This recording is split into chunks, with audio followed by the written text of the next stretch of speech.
You seem like such a New Yorker, but you're from Chattanooga. Yes, Tennessee. But how was it growing up in Chattanooga for you? Because you're single. You're a single child.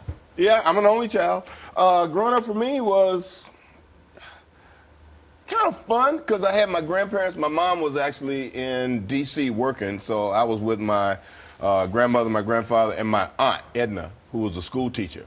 So she forced me to do a lot of things that I didn't want to do when I was a kid. But one of the things she made me do was read. So I was reading by the time I was like 2. Wow. So she used to take me to school. It's an interesting kind of thing because it was the country. Yeah. So my grandmother worked. She was a domestic. She was like the help. Right. And my grandfather worked at a hotel during the day. So she took me to school with her. So when I was 2, I sat in the back of her room. Boy, that is a gift, though. What 2 a or 3. gift, huh? Yeah, but she taught 4th grade.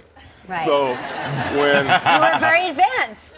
so when a kid couldn't answer a question in her class, she would go, Sam, and I would answer the question, and then I'd have to fight all lunchtime. Because all those 4th graders would be, oh, you think you're smart. And I went, well, I know I'm smart, and I'd have to fight because she made me answer questions, made them look dumb. So I was a good fighter and a smart kid. There you So go.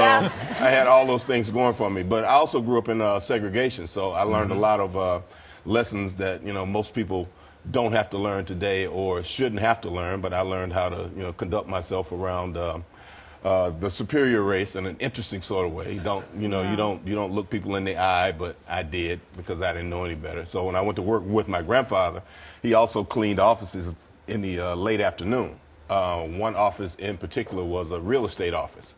So I would sit on the buffer while he buffed the floors, and I emptied the garbage cans, the trash cans, waste baskets from everybody's desk, and I would look on their desks and see what they were doing, look at transactions and read stuff. And sometimes there would be a guy there, and they would talk to me.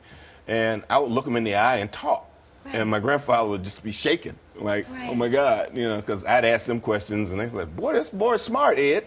Now, my grandfather's like, almost 70, and there's a 20-year-old kid talking to my grandfather like he was, he'd call him boy and other things, and I would kind of observe that, and he was just Ed, and my grandfather was like, yes, sir, Mr. Son, and I'd be like, what's something wrong with this dynamic? Yeah. Boy, Sam, this is riveting. Like, I have chills listening to you tell the story, and I've never heard it's not that this bad. No, it's actually very, very riveting stuff, and it, But it is what it is. But you had to learn how to live in a society where your life was devalued in an interesting sort of way. Yeah. But I also was in a very loving environment with all the people in my neighborhood.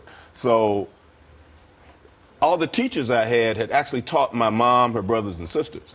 And I never went to school with a white kid. I never had a white teacher until I got to college. Oh, my gosh. So my whole existence was in this black cocoon that taught me how to live in a world outside of my own environment. Right. But it was a loving and nurturing environment. When I was in school, there were certain kids that the teachers knew because all the teachers had to go to every kid's house and visit. Right. So they knew how everybody lived and who their brothers and sisters were, or who their parents were, because they taught them.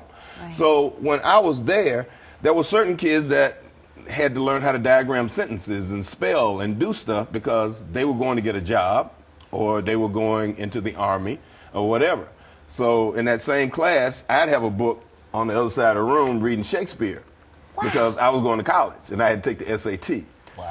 So they knew how to teach each student in that room so that they could make their way in the world. It's the earliest progressive education there was. It was great. Yeah. Really, it really is. It was great. That's amazing.